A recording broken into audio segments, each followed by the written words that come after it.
Hello প্রিয়ন, আসসালামু আলাইকুম। তো মা রান্না করতেছে আর আমি ভিডিও করবো না, তো এই জন্য এই যে মা রান্না করতেছে পাকঘরে এসে বসলাম যে একটু ভিডিও করি। তো মা এই জায়গায় আলু টমেটো আর পটল দিয়ে ভাজি করতে আছে, আর এই পাশের হাড়ির মধ্যে হয়েছে যে ভাত বসানোর জন্য মানে পানি বসায় রাখছে। তো পানি যেহেতু গরম হয়ে গেছে, ভাতের মুখ গরম হয়ে গেছে, তো এই জন্য যে চাল ডাইলা দিল।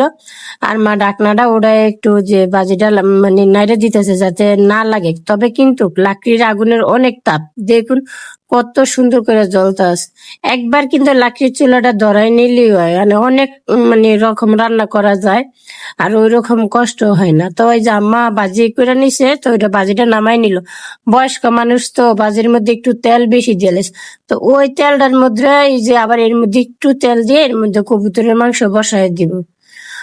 গ্রামের মানুষ এমনিতে একটু হিসাবই হয়, ওইরকম ভাবে ফালায়ও না কোনো জিনিস। আর বয়স্ক মানুষ তো আর কোনো কথাই নেই, তারা হিসাব করেই চলে আইছে। তো আমার মার চলাফেরা একটু অন্যরকমই, কারণ আমার মা অনেক সচেতন, অনেক বুঝে শুনেই যে কোনো কাজ বুঝে শুনেই করে। তো এই যে কবুতরের মাংসটা দিয়ে দিল, আদা রসুন লবণ সবকিছু মশলা তেজপাতা দারচিনি সব দিয়ে কষায়া এই যে কবুতরের মাংসটা দিয়ে দিল। ঘর থেকে একটু ঘরে আসলাম, আইসা দেখতেছি যে খালা রুটি বানানো কমপ্লিট। ভাবলাম যে শুরুতে মানে খালার ভিডিওটা নিমো, তো ওই তো পারলাম না, খালা অর্ধেকটা রুটি বানাই এলিস, আর অল্প পরিমাণে রুটি আছে। তবে খালা রুটি গুলা কিন্তু অনেক সুন্দর সুন্দর হয়েছে। খালা কিন্তু আটা রুটি হোক চালের গুঁড়া রুটি হোক অনেক সুন্দর করে বানাইতে পারে, আর খালার কাজ অন্যরকম। খালায় অনেক সুন্দর করে কাজ করে, আমরা এত সুন্দর করে কাজ করতে পারি না।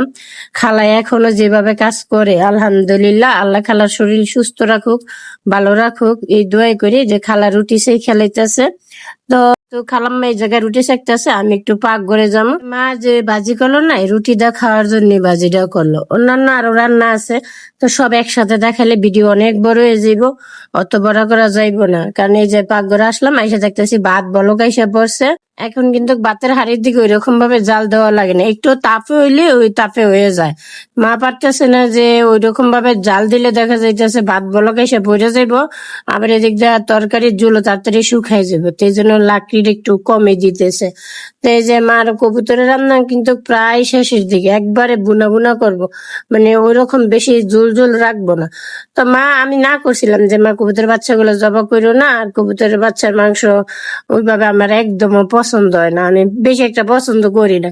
মা তো যেহেতু বাড়িতে গেছি, কত কিছু যে রান্না করছে সবগুলার ভিডিও আমি একসাথে দিতেছি না, একটা একটা করে আল্লাহ রহমতে সবগুলার ভিডিও দেবো। যে আমার নামাই নিল, এগুলো হচ্ছে যে কবুতরের মাংস, শুধু এখন বাটটা ঠিকা দিলেই হয়ে যাবে। তবে বাটটা কিন্তু প্রায় মোটামুটি হয়ে আসছে, অনেকক্ষণ ধরে বলো গাইছে। আমি খালা রুটি বানানোর ওই জায়গায় ছিলাম, এই যে খালাম্মা আবার রুটি বানানো শেষ করে এই যে বাট ঠিকা দিতে আছে। তো বাটটা ঠিকা দিলেই শেষ। সবাই আমাদের জন্য দোয়া করবেন, আমার মার জন্য দোয়া করবেন, আমার খালার জন্য দোয়া করবেন।